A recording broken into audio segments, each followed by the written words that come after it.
Em 16 de julho de 1950, o coração do Brasil pulsava ao ritmo do futebol. Era a final da Copa do Mundo, e o estádio do Maracanã, no Rio de Janeiro, estava prestes a ser o palco de um dos capítulos mais dramáticos da história do esporte. O Brasil havia construído o maior estádio do mundo, o Maracanã, com capacidade para abrigar mais de 200 mil torcedores. A expectativa era imensa. A seleção brasileira estava jogando em casa, e o país inteiro estava confiante na conquista de seu primeiro título mundial. O formato da Copa do Mundo de 1950 era diferente do que conhecemos hoje. Não havia uma final direta, mas sim uma fase final com 4 equipes: Brasil, Uruguai, Suécia e Espanha. O Brasil liderava o grupo e só precisava de um empate contra o Uruguai para levantar a taça. O dia 16 de julho amanheceu ensolarado, e a expectativa era palpável. Mais de 200 mil pessoas lotaram o Maracanã, ansiosas para ver o Brasil sagrar-se campeão mundial. A confiança era tão grande que já haviam preparado discursos de vitória e músicas comemorativas. O jogo começou equilibrado, com ambas as equipes se estudando. O Brasil, jogando em um esquema ofensivo, pressionava o Uruguai, que resistia com uma defesa sólida.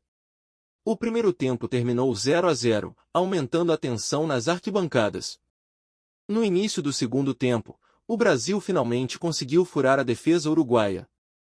Aos 2 minutos, Friaça recebeu um passe preciso e, com um chute certeiro, colocou a bola no fundo das redes. O Maracanã explodiu em comemoração. O Brasil estava a caminho da glória. Mas o Uruguai não se rendeu.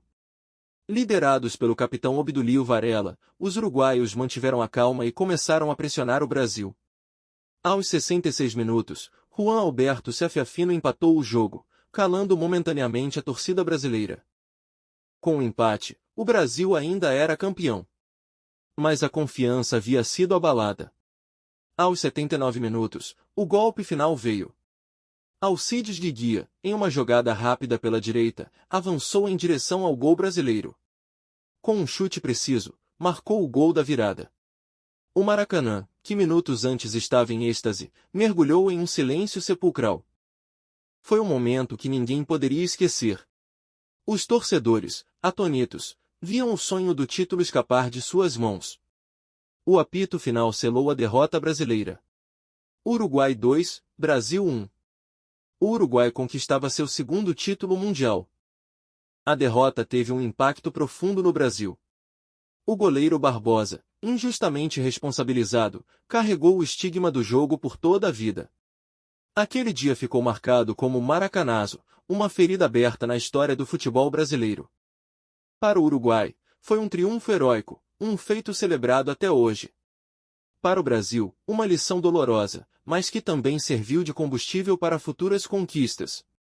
Em 1958, o Brasil finalmente levantaria a taça, começando uma era de domínio no futebol mundial. O Maracanazo é um lembrete do drama e da imprevisibilidade do futebol. Um esporte onde cada jogo pode se transformar em uma história épica, cheia de glórias e tragédias. E assim, a história do Maracanazo permanece viva, não apenas como um episódio de desilusão, mas como uma prova do poder e da magia do futebol, capaz de unir e emocionar milhões ao redor do mundo. E assim, terminamos a nossa jornada pelo inesquecível Maracanazo, um episódio que deixou marcas profundas na alma de milhões de brasileiros. Foi um dia que nos ensinou sobre a imprevisibilidade do futebol e o quanto uma partida pode impactar uma nação inteira. Mas também nos mostrou a força da superação e a capacidade de reerguimento de um povo apaixonado pelo esporte. O Maracanazo não é apenas uma história de derrota, mas um símbolo de resistência e resiliência. É uma lição que o futebol, com sua magia e drama, continua a nos ensinar, que mesmo nas maiores tristezas, encontramos a força para sonhar novamente. Até a próxima, e que continuemos a celebrar o futebol em sua essência mais pura.